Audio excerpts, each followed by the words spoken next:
I'm Matt Pauley with the Sports Flash on 1420 WEMB Sports Radio.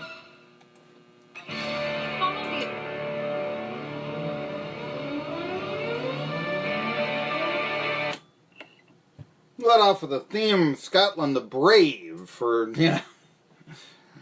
So rest in peace, my idol, Roddy Piper, who passed away 4 years ago. I remembered, I heard it on the radio. I was driving up to, I had a date, and lovely lady. And things later on in the date sort of didn't go on that well, and I still blame the karma of Roddy Piper's passing as the reason why, this did not turn out to be the love of my life and getting married to this beautiful woman and all that. So, I mean, we still love Roddy Piper. I mean, Roddy Piper is better than any. I mean, come on! I mean, what entertainment value could you have on a date with that Roddy Piper couldn't exceed by 1,000,000 times? Come on.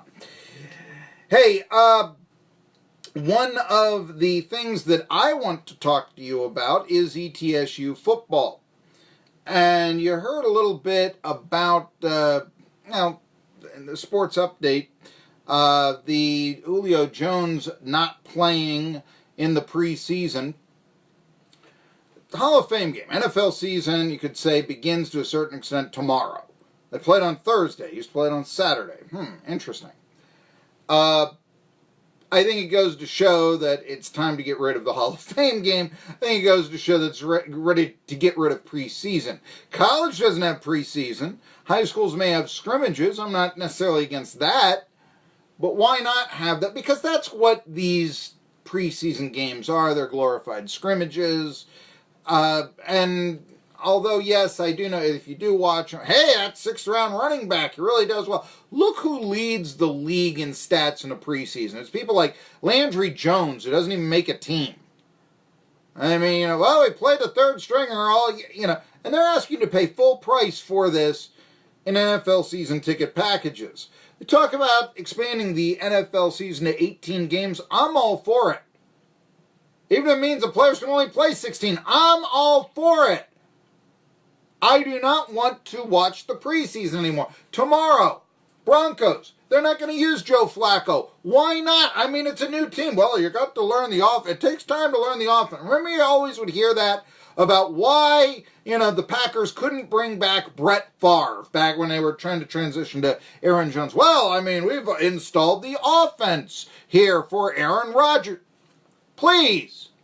That means the backup would always fail if that was the case.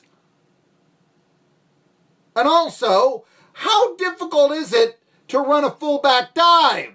Take the snap, turn, hold the running back. I mean, really, he takes a 7-step drop, he looks and reads the field, he throws a designated point because it's open. I know that Tom Landry in those old football films will tell you, it's so scientific and it's complex. And I'm not debating that it's child's play or trying to make that argument, but please, let's not overthink this. And that's what I want to talk to you about in overthinking ETSU's season last year. Like I said, first part, I'm Marky Billson, by the way, Tri-City Sports Now, 1420 WEMB Sports Radio, nominated for 3 Best of the Best awards in the media section in the Johnson City Press. Yes, which is, of course, a newspaper that I may have said some bad things about in the past. Well, they were all legitimate, though, and the praise now is also most legitimate. Looking at myself on Facebook, I'm grinning like the Joker. I mean, you get Heath Ledger. Well, I guess you can't get him to play me now that I'm saying, but the grin is somewhat now. Here we are. ETSU is worthy of praise. I mean, I picked them second in the SoCon media poll. Only 2 people out of 29 picked them higher, so I'm no assassin. But let's not go overboard, because I'm still reading this Bristol Herald Courier talking about, season preview for the Buccaneers, what they got going, all this. And it, in only 4 years, it may not be a direct quote, but there's this idea that having a winning season in the 4th season for ETSU, that's some sort of an accomplishment. And it's not. Let's get that established. It's an accomplishment to win the league. Don't get me wrong. It's not an accomplishment that it only took 4 years. And this is the one thing that bothered me about ETSU when they were starting up football, and for that matter, it came around the same time Steve Forbes was hired as a basketball coach. You look at Steve Forbes' recruiting and they'd praise him. Oh, he's brought in this great JUCO product. Oh, he's brought in this transfer from a bigger program. Oh, he's brought in these great transfers, including junior college transfers. And of course, Steve Forbes used to coach JUCO. You'd get Carl Torbush in here. Carl Torbush, by the way, I think was the biggest name coaching hire in the history of East Tennessee State University. I'm going to go on. I think bigger than even Randy Sanders, because Randy Sanders had never been head football coach. Torbush had been. And he had been at North Carolina. Now his career had kind of gone, oh, you spent a year, I see, at Carson Newman. I see you were at Liberty before. It wasn't what it had been, but still, it was sort of the guy that a Phil Fulmer would hire because he was peaking at North Carolina when Fulmer was peaking at Tennessee. I mean, to be brutally honest with you, it was sort of painfully old school. That's what Carl Torbush and his 11-22 record was. Now, I know, when he went away, we heard all about he loves boiled peanuts. We heard that he loves Jesus. We heard that we hate to see him go. Ain't nobody hating to see that 11-22 record go. What happened to Hell's Bells being the theme song for ETSU football? Well, that was just a little bit, if you're into evil, you're a friend of mine. We can't have that. I'm from Liberty, I coached a year at Carson Newman. Please. Please. And there was just a feeling that Torbush was a little out of it, and one of the reasons why was, I'm not bringing in any JUCOs. Meanwhile, Steve Forbes, no problem whatsoever. He wins, football team loses. I realize football and basketball are two different sports. However, didn't it seem just a little bit, two sides of the coin, and nobody, except me, of course, was calling ETSU out on it? This isn't working, coach. Oh, well, we're young, we're growing, we're all that. Now, I want to just say that it got to the point where after Carl Torbush's last game, his 10-3 loss to Chattanooga, offense couldn't do anything. And you got Matt Wilgem, color commentator, ETSU football, saying, oh yes, you did it the right way, no JUCOs, no JUCOs. Why is he doing it the right way? And let's say Jackie Sherrill, who brought in tons of JUCOs to win the SEC West in 98. Yesterday we were talking an Asian House Vols talk with Caleb Calhoun about the SEC title game back in 98 when the Vols won the national title. That team, Mississippi State, had a 14-10 lead in the fourth quarter, middle of the fourth quarter, against Tennessee. They nearly beat them. I don't say what you will about O.J. Simpson, but he was a fantastic football player. He came to Southern California the JUCO route. I don't think that many Trojans fans are complaining about his production. He won the Heisman Trophy. So, I'm trying to think of JUCOs that went on, and he was the first one, because although I have seen the idea, that NFL films, if you start talking about O.J. Simpson as a football player, people initially get mad at you. Well, I just did it. Okay, but it's a legitimate comment. But not all JUCOs certainly are going to go out and be alleged to murder their wife. It's not, no, come on now, And it almost seemed like, well, he doesn't really like Why? We're talking about a university at ETSU. It's not Harvard. It's not Stanford. They accept 90% of their applicants. They get a lot of JUCOs coming in just to take regular courses and get their degree. So why should a football program be different? Kennesaw State had a ton of JUCOs. You'll remember they beat ETSU 56-16 in the first game the two teams played. Oh, yes, Marky, but what happened the next year? Okay, sure, overtime victory for the Buccaneers. Give you that. What happened then? A couple of losing seasons. That's something Kennesaw State's never had. And, oh, yeah, they've been in the top 10 the last 2 years of the FCS.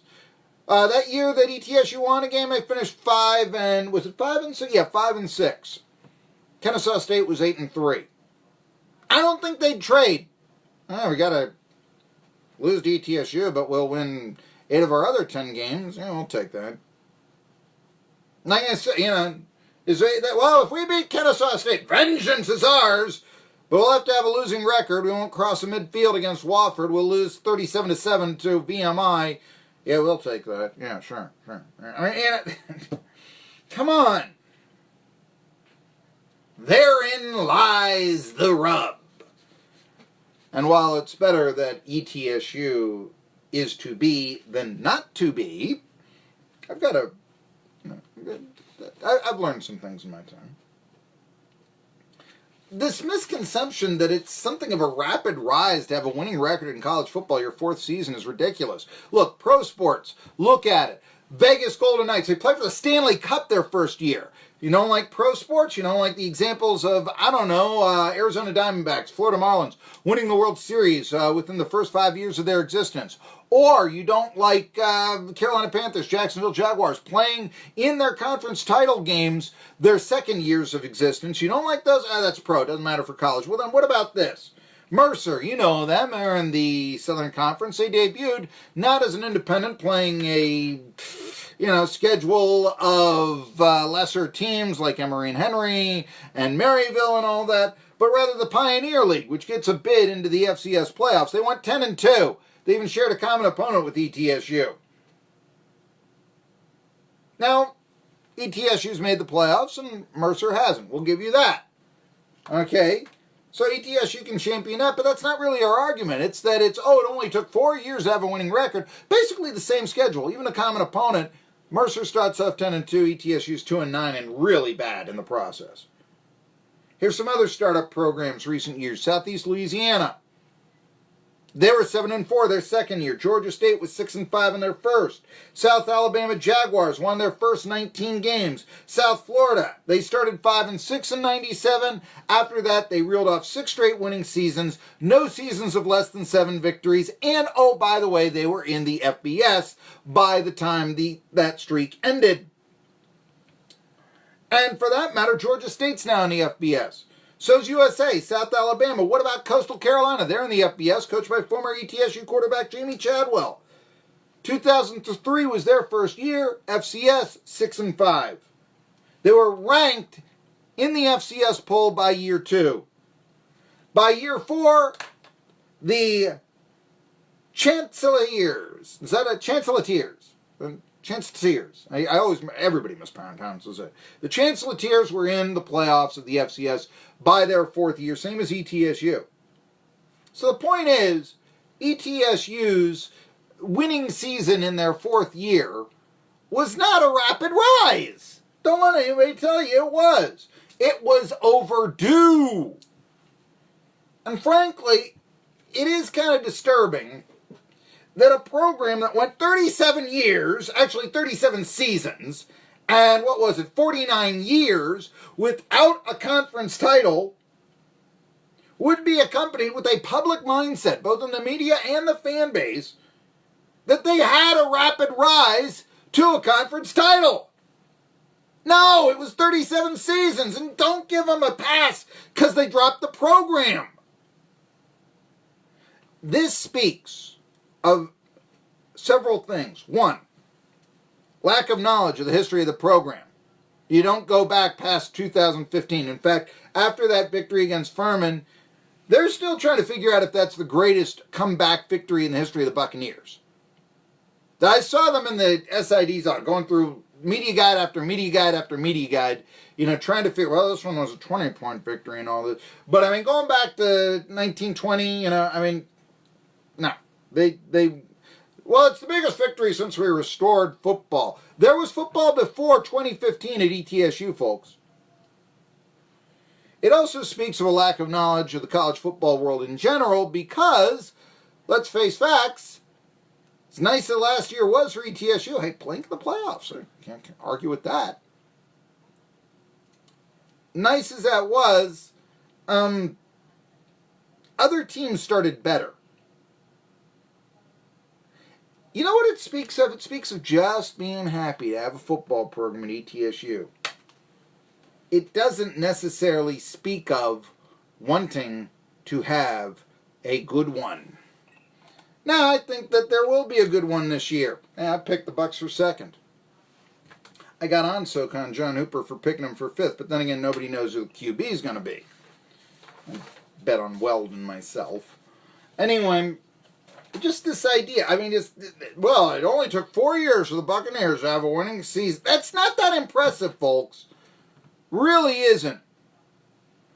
Tri-City Sports Now. I am going to come back. I know it's the day baseball trade deadline is at 4 p.m., but I want to talk to you a little bit about things John Gruden says and do my favorite thing. I used to do this a lot, compare Nathan Peterman to Josh Dobbs. And folks, Dobbs doesn't come out on top, and I'm going to tell you why. Tri-City Sports Now. Of Shrek, Donkey, Princess Fiona.